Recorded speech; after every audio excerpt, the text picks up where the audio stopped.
Hello નમસ્કાર વિદ્યાર્થી મિત્રો, વેદ ડિજિટલ એજ્યુકેશનમાં આપનું હાર્દિક સ્વાગત છે। આજે આપણે ધોરણ 11 વિષય એસપીસીસી માં દ્વિતીય સામયિક પરીક્ષા 2026 નું 100% ટાઈપિંગ સાથે સંપૂર્ણ પેપરનું સોલ્યુશન જોવાના છીએ।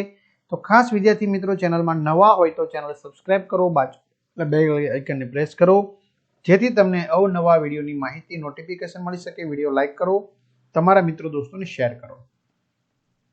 દ્વિતીય સામયિક પરીક્ષા ધોરણ 11 એસપી અને સીસી 50 ગુણનું પેપર છે। તો વિભાગે એમસીક્યુ લઈ લઈએ।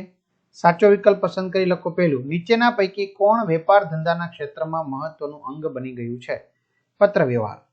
વેચાણકર્તા તરફથી જાહેર કરેલ વિવિધ માલ સામાનની તેમજ સેવાઓની કિંમત દર્શાવતું પત્રક એટલે પ્રાઇસ લિસ્ટ। ત્યાર પછી ડિવિડન્ડ વહેંચણીનું કાર્ય કોણ કરે છે? કંપનીના સામાન્ય સેક્રેટરી, બરાબર। ત્યાર પછી આવશે સેક્રેટરી તરીકે કોની નિમણૂક થઈ શકે? જીવંત વ્યક્તિ। હવે જે વિદ્યાર્થી મિત્રો કોમર્સના છે અને દ્વિતીય પરીક્ષાના આઈએમપી પ્રશ્નપત્રો સોલ્યુશન સાથે જોવે છે તો 30 થી પણ વધુ પ્રશ્નપત્રો મળી જશે આપણી એપ્લિકેશનમાંથી। અને આર્ટ્સના મિત્રો હોય તમારા તો એના પણ 30 થી વધુ પ્રશ્નપત્રો છે। આ બધું આપણી વેદ ડિજિટલ એજ્યુકેશન નામની એપ્લિકેશનમાંથી આ સિવાય ઘણું બધું મળી જશે। તો ગૂગલ પ્લે સ્ટોર કે જ્યાંથી ગેમ ડાઉનલોડ કરો ત્યાં જઈને વેદ ડિજિટલ એજ્યુકેશન નામની એપ્લિકેશન ડાઉનલોડ કરો। ઓપન કરશો, પેજ ખુલેમાં તમારા પોતાના મોબાઈલ નંબર નાખો, સેન્ડ ઓટીપી કરો, 4 આંકડાનો ઓટીપી નાખશો એટલે પેડ કોર્સમાં ધોરણ 11 માં જઈ તમે બધા પ્લાન મેળવી શકશો। 3 થી 12 માં તમારા વિડીયો મેળવી શકશો। સેક્રેટરીના સંદર્ભમાં નીચેનામાંથી કઈ બાબત સાચી નથી? સંચાલક મંડળની નિમણૂક કરવાની સત્તા। નીચેનામાંથી કયો દસ્તાવેજ કંપનીની નોંધણી કરાવતી વખતે કંપની રજિસ્ટ્રારને આપવો જરૂરી નથી? નફા નુકસાન અંગેની વિગત। કઈ કંપનીને લિમિટેડ કે પ્રાઇવેટ લિમિટેડ શબ્દ લખાવવામાંથી મુક્તિ મળે છે? સામાજિક કલ્યાણ અને સ્થાપાયેલી કંપનીને। વિભાગ બી, એક વાક્યમાં લખો, પત્ર વ્યવહાર એટલે શું? પત્ર દ્વારા લેખિત સ્વરૂપમાં એક વ્યક્તિની બીજી વ્યક્તિ સાથે, એક સંસ્થાની બીજી સંસ્થા સાથે અથવા વ્યક્તિ અને સંસ્થા સાથે થતી માહિતીની પરસ્પર આપલે એટલે પત્ર વ્યવહાર। પત્રની તારીખ, શુભેચ્છા દર્શક, સમાપન અને સહી ફૂલી બ્લોક્ડ શૈલીમાં અને મોડિફાઈડ બ્લોક્ડ શૈલીમાં પત્રની કઈ બાજુએ લખવામાં આવે છે? તો ડાબી। જો પત્રની તારીખ, શુભેચ્છા દર્શક, સમાપન, સહી ફૂલી બ્લોક્ડ શૈલીમાં પત્રની ડાબી બાજુ લખવામાં આવે છે અને મોડિફાઈડ બ્લોક્ડ શૈલીમાં જમણી બાજુ લખવામાં આવે છે। ક્યારે પરબિડિયાના પાછળના ભાગ ઉપર મોકલનારનું સરનામું લખવામાં આવે છે?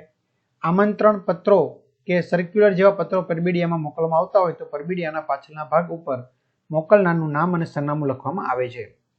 પૂછપરછના પ્રત્યુત્તરમાં પત્રમાં ગ્રાહકે પૂછેલા બધા જ મુદ્દાઓની માહિતી આપવા ઉપરાંત શું કરવું જોઈએ? તો પૂછપરછમાં પ્રત્યુત્તરના પત્રમાં ગ્રાહકે પૂછેલા બધા જ મુદ્દાઓની માહિતી આપવા ઉપરાંત ગ્રાહકને દરેક તબક્કે ઉત્તમ સેવાઓ પૂરી પાડવામાં આવશે તે અંગે ખાતરી આપવી જોઈએ। સેક્રેટરી શબ્દ શેમાંથી ઉતરી આવ્યો છે? સેક્રેટરી શબ્દ મૂળ લેટિન શબ્દ સેક્રેટિયસ માંથી ઉતરી આવ્યો છે। નવો કંપની ધારો ક્યારે અમલમાં આવ્યો? 2013માં। નિવેદનમાં કોણે સહી કરવી પડે? સંચાલક, મેનેજર કે સેક્રેટરી, એડવોકેટ, ચાર્ટર્ડ એકાઉન્ટ વગેરે સહી કરવી પડે। વિભાગ સી, દરેકના 2 ગુણ છે। માહિતી સંચાર એ દ્વિમાર્ગી પ્રક્રિયા છે, વિધાન સમજાવો।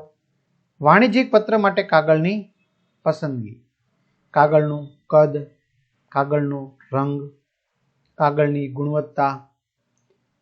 ગ્રાહકે ઓર્ડર પત્રમાં દર્શાવેલ માલ સામાન ઉપલબ્ધ ન હોય ત્યારે વેચાણકર્તાએ શું કરવું જોઈએ? સેક્રેટરી કયા કયા કાર્યો કરે છે? કંપની સેક્રેટરીના કાર્યનો આધાર શેના ઉપર આધારિત છે? વિગતવાર તપાસ શા માટે જરૂરી છે? વિભાગ ડી, કોઈ પણ 3 પ્રશ્નોનો જવાબ આપો। મૌખિક માહિતી સંચારના ફાયદા જણાવો। ત્યાર પછી પત્ર વ્યવહારના પ્રકારોને કોષ્ટક દોરીને સમજાવો। કંપની કેવા પ્રકારના નામ ન રાખી શકે? નિયમન પત્રમાં ફેરફાર કરવા અંગેના નિયંત્રણો જણાવો। આંતરિક વહીવટનો સિદ્ધાંત એટલે શું? વિભાગી, મુદ્દાસર લખો। ટેબલ એચમાં કઈ બાબતોનો સમાવેશ કરવામાં આવે છે? ફોજદારી જવાબદારી કોને કહેવાય? લઘુત્તમ ભરણું કોને કહેવાય? વિભાગ એફ, વિવિધ પ્રકારના ચશ્માની ખરીદી માટે ભાવપત્રક અને અન્ય શરતો મંગાવતો પત્રનો મુદ્દાસર માહિતી આપતો ઉત્તર લખો। તો અહીંથી છે જો ઉત્તર। જો આ સંપૂર્ણ પીડીએફ વિદ્યાર્થી મિત્રો મળશે રાધે ક્લોથ સ્ટોર સુરત તરફથી ઉનાળાની ઋતુને ધ્યાનમાં રાખીને સૂત્ર કાપડનો મોટો જથ્થો મંગાવતો પત્ર વાહવા ટેક્સટાઇલ અમદાવાદને લખો, બરાબર। તો આ રીતે લખેલો છે। ત્યાર પછી વિજ્ઞાપન અંગે સેક્રેટરીની ફરજો જણાવો, 3 માંથી કોઈ પણ 2। તો આ રીતે વિદ્યાર્થી મિત્રો સરસ મજાનું સોલ્યુશનની આપણે ચર્ચા કરી તો તમે પણ તમારા મિત્રો દોસ્તોને જાણ કરો અને બધાને સારા માર્ક્સ માટે શુભકામના. Best of luck. Video like કરો, સબસ્ક્રાઇબ કરો. અસ્તુ.